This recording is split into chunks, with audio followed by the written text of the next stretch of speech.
14 वर्ष जो खाए ना, तो ये भी बहुत से लोग कर लेते हैं। खेचरी मुद्रा एक योग में होती है। खेचरी मुद्रा अगर लगा लो तो फिर अमृत स्राव होने लगता है, यहाँ से एक एक बूंद टपकता है, उससे एनर्जी मिलती रहती है आपको, कंठ गीला रहता है और आपको रोटी खाने की आवश्यकता नहीं होती। लगभग 12 साल अभ्यास किया जाता है खेचरी मुद्रा का, 12 साल। पहले लंबी आयु होती थी हजारों साल की, तो वो कर लेते थे लोग, अब नहीं। अब कोई कोई एक आध योगी होंगे, एक उनको मिले थे हिमालय में, गोमुख में, वो खेचरी मुद्रा उनको थी। कुछ कुछ योगी थे, देवरा बाबा जी थे, खेचरी मुद्रा लगाते थे। कुछ कुछ लोग थे खेचरी मुद्रा में पारंगत। एक बार महाराज जी से पूछा, महाराज जी ये मुद्राएं करेंगे? महाराज जी ने कहा कि भिक्षा से रोटी ठाकुर जी देते हैं, तो क्यों आफत करो, राम राम करो।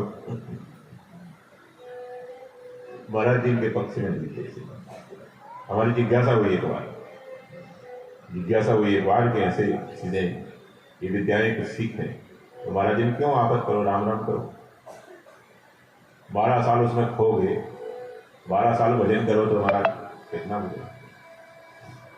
भजन करो, सत्संग करो, गौ सेवा करो। सत्संग सेवा सिमरन, ये 3 सिद्धियां करो। सत्संग सेवा, जोर से बोलो उसके, सत्संग सेवा, सिमरन सेवा, सत्संग सेवा, सत्संग सुमिरन सेवा। मायके वाले दुख देते ना ससुराल वाले देते, न खसम दुख देता, न मुंडा दुख देता, न पत्नी दुख देती, न पति दुख देता। दुख देता है तुम्हारा कर्म, दुख देता है तुम्हारा पाप। जो पाप करके आए हो तो भोगना ही पड़ेगा, वो भोगना ही पड़ेगा। कितना ही पैसा इकट्ठा कर लो, कितने ही पदार्थ हो, कितने ही जनबल हो, धनबल हो, जो प्रारब्ध में है वो भोगना ही पड़ेगा। सुखस्य दुखस्य न कोऽपि दाता, परो ददातीति कुबुद्धेषा।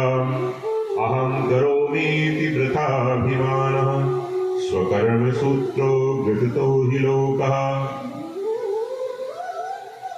सब अपने अपने कर्मों के बंधन में बंधे हुए हैं। कर्मों के बंधन में बंधे, आपको पहले भी बताया है, नए से बताया है, अब फिर से भी सुन लो कि जब जीव कर्म करता है तो कर्म उसका अनुसरण करता है, जीव आगे आगे चलता है, आगे आगे चलता है, कर्म उसका अनुसरण। और जब कर्म कर चुकता है तो फिर कर्म पकड़ लेता है जीव को, और जीव उसके पीछे पीछे घसीटा हुआ जाता है। क्या समझे? कर्म बांध के ले आया आपको सत्संग में, पुराना पुण्य था, सत्संग में बांध के ले आया, कर्म आपको ले जाता है कुसंग में। कर्म आपको ले जाता है महाराज, सिरसा में जन्म दे दिया कर्म ने, बांध के लाया और सिरसा में पटक दिया। छगन लाल मगन लाल के आराम के आदि से हम पटक दिया, कर्म ने पटक दिया आपको। पुराने कर्मों से परिस्थिति वैसी बन जाएगी। अब उस परिस्थिति में आप सत्संग करेंगे, कुसंग करेंगे, ये नहीं लिखा, वो परिस्थिति बनेगी, ये लिखा है। समझ गए? कितने महामूर्ख हैं, महामूर्ख, डबल एम ए, कहते हैं कि लिखा नहीं सत्संग भाग्य में। अरे सत्संग कुसंग भाग्य में नहीं होता, ये नया कर्म है।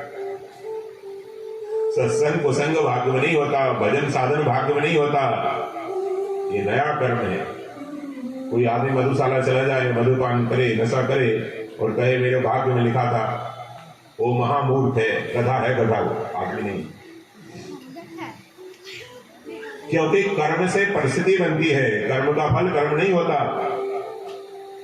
साधक ध्यान दो, कर्म का फल कर्म नहीं होता, कर्म का फल परिस्थिति होती है।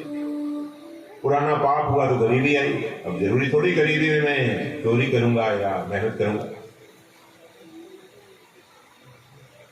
ये वर्तमान कर्म है, नया कर्म है। पुराने कर्मों का फल कर्म कैसे हो जाएगा बताओ? कौन सा प्रिंसिपल है आपका, कौन सा सिद्धांत है? आप सिद्ध करो, कर्म का फल कर्म कैसे होगा? कर्म का फल परिस्थिति होगा, अनुकूल प्रतिकूल। कर्म का फल कर्म नहीं होता भाई। कर्म का फल परिस्थिति होता है। सत्संग कर रहे हैं, ये कर्म में लिखा, नहीं नहीं कर्म में नहीं लिखा, ये परिस्थिति ऐसी बन गई कि आप आ गए सत्संग। कितने लोग आ गए बाहर बैठे बीड़ी पीते रहते हैं, तो परिस्थिति यहाँ ले आई, कर्म यहाँ ले आया, लेकिन सत्संग नहीं करें, कुसंग कर रहे हैं, बाहर ताश खेल रहे हैं, कोई बोतल भी पी रहे होंगे आसपास। जगह तो सबको सेम मिली है, प्रारब्ध बस सबको मानव जीवन मिला है, तो प्रारब्ध से परिस्थिति बन जाएगी, लेकिन उस परिस्थिति को मिसयूज करोगे तो ये आपका वर्तमान कर्म, ये करंट है, क्रियमाण बोलते हैं इसको। प्रारब्ध संचित क्रियमाण 3 प्रकार के कर्म होते हैं। बहुत जन्मों के कर्म जमा है, उनको संचित बोलते हैं, डिपॉजिट बोलते हैं। उनमें से कुछ कर्म आपके अकाउंट में विधाता ने डाल दिए। जिस दिन आप गर्भ में आए हैं, जिस दिन गर्भ में आए हैं, माता पिता का संयोग हुआ हमारे, उस दिन कुछ पाप कुछ पुण्य अकाउंट में डाल दिए जीव की। इतने कर्म इसको भोग रहे हैं, गर्भ से ही चालू हो जाते हैं वो, इतने कर्म इसको भोग। तो पुण्य से अनुकूलता आएगी, पाप से प्रतिकूलता आएगी। उसको प्रारब्ध कहते हैं, उसको भाग्य कहते हैं। पुरानी कर्मों का फल उसी किस्मत कहते हैं उर्दू में, उसी को इंग्लिश में लक कहते हैं, उसी को फारसी में मुकद्दर कहते हैं। वो तुम्हारे ही कर्मों का फल है, कोई दूसरा लिखने वाला नहीं।